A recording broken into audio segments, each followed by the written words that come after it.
qaadir hayuu kaasimo ruuxa tabaysiyo taageero iyo hiil nafku taagan baanahay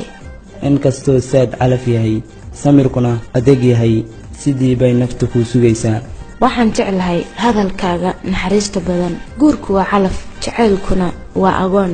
ninkii calfadaane aabbo oo ah samir yoolo weliga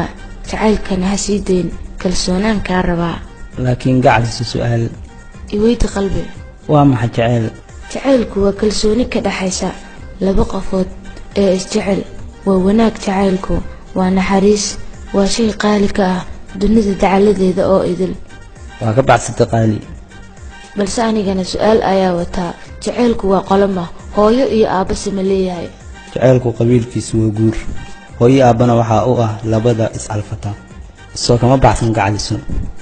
haa waad ka baxsatay laakiin hal dardaaran ayaan kaaga tegayaa oo ah macanta jacaylku kalsooni buu rabaa riyadu rumayn bay rabtaa axdigu oofin buu rabaa naftuna raaligelin bay rabtaa sheekadu xiisogelin bay rabtaa noloshu daryeel bay rabtaa wax walba dulqaad bay rabaan aniguna adiga ayaan ku rabaa